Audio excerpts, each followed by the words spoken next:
जय हिंद दोस्तों। आज देखेंगे मौर्य वंश, जिसमें आपने पढ़ लिया है चंद्रगुप्त मौर्य के बारे में, जो 322 ईसा पूर्व में राजगद्दी पर बैठे हैं।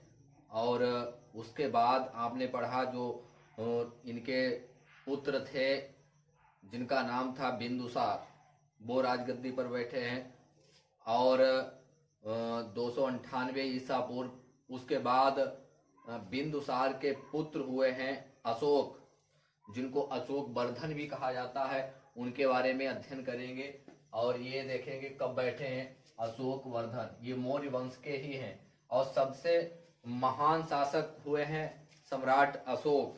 इनके बारे में इनका इतिहास बहुत ज़्यादा भरा पड़ा है और बौद्ध ग्रंथों में भी इनका नाम आता है, अशोक वर्धन इनका नाम आता है। और इनका इतिहास बहुत बड़ा है। देखेंगे इनको। अशोक, इनका नाम है अशोक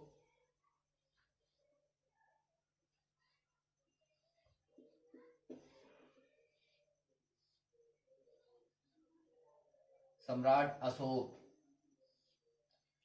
ये बैठे हैं 269 ईसा पूर्व। ईसा पूर्व मतलब ईसा के जन्म के 269 वर्ष पहले ये बैठे हैं गद्दी पर। और ये इनके पिता का नाम है,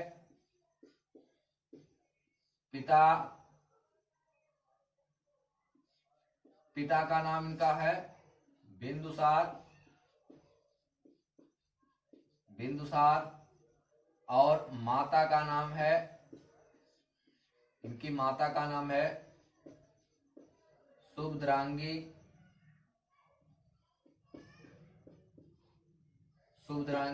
इनकी माता का नाम है।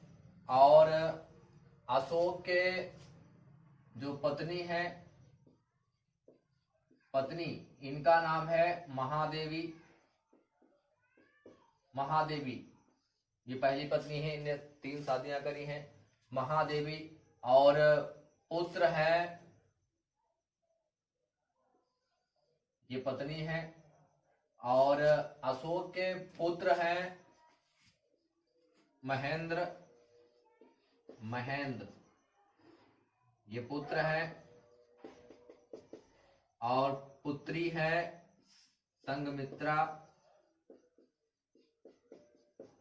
संघमित्रा, ये पुत्री है। और पिता बिंदुसार हैं और माता सुभद्रांगी हैं। ये बैठे हैं 269 ईसा पूर्व राजगद्दी पर। और इनका नाम अशोक वर्धन भी कहीं मिलता है और अशोक भी मिलता है, तो इनको ये कहा जाता है। और ये बैठे हैं 269 ईसा पूर्व। और यहां से लगाकर 8वें वर्ष में गद्दी पर बैठने के बाद 261 ईसा पूर्व में कलिंग का युद्ध हुआ है। कलिंग युद्ध हुआ है। ये 261 ईसा पूर्व 261 ईसा पूर्व कलिंग का युद्ध हुआ। और ये भयंकर युद्ध हुआ है। कलिंग की राजधानी तोसली, इसकी राजधानी है तोसली, ये राजधानी है। और इस पर अधिकार कर लिया। और इस युद्ध में ये कलिंग जो है उड़ीसा की तरफ चले जाएंगे, वहां पड़ेगा। और वहां इस तोसली को इसने अधिकार कर लिया अशोक ने।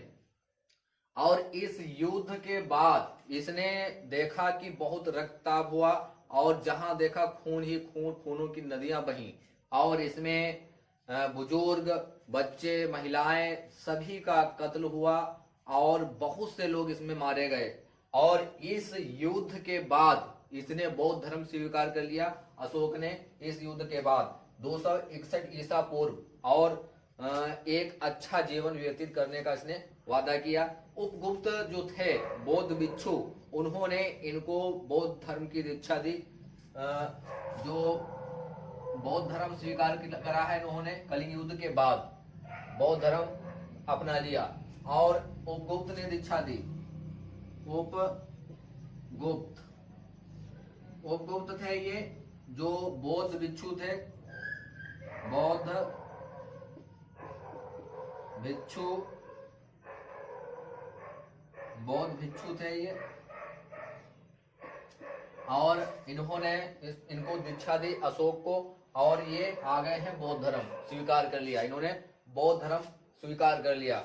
और उसके बाद जो है ये वो मार्ग छोड़ दिया इन्होंने युद्ध करने का, और ये सीधे रास्ते पर आ गए हैं। और बौद्ध धर्म में किसी भी जीव की हत्या करना मना है और बैन है, किसी भी जीव की हत्या करना, क्योंकि बौद्ध धर्म चलाने वाले हैं सिद्धार्थ, जिनको गौतम बुद्ध कहा जाता है, उन्होंने ये धर्म चलाया है।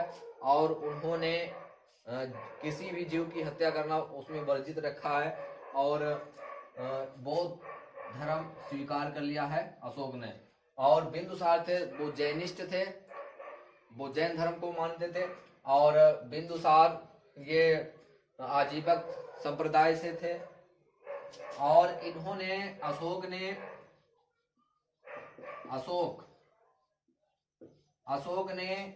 बराबर की पहाड़ियों में 4 गुफाओं का निर्माण कराया है, जो आजीवक संप्रदाय है उनके लिए। वो है, पहला है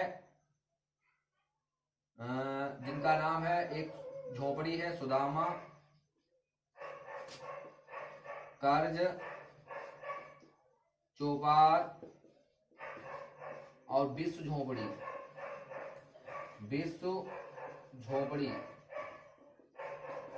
इन 4 गुफाओं का निर्माण करवाया है, और आजीवक जो थे उनके लिए। और अशोक जो इनके शिलालेख लिखने का प्रचलन हुआ है, तो अशोक से ही स्टार्टिंग हुई है, जो शिलालेख लिखे गए हैं। तो भारत में इनका प्रचलन सबसे पहले किया है अशोक ने।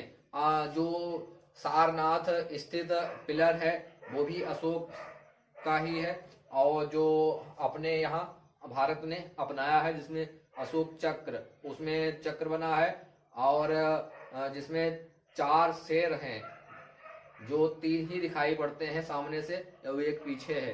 तो एक इधर है, एक इधर है, एक इधर है, एक पीछे की तरफ है। तो 4 शेर उसमें दिखाई गए, वो भी इन्हीं से लिया गया। तो अशोक के जो अभिलेख हैं वो 14 अभिलेख हैं अशोक के 14 अभिलेख हैं। अभिलेख इसमें शिलालेख जो हैं, शिलालेख 14 हैं, और उसके बाद इनको बांटा गया है स्तंभ लेख, ये 7 हैं, और इनको बांटा गया है गुहा लेख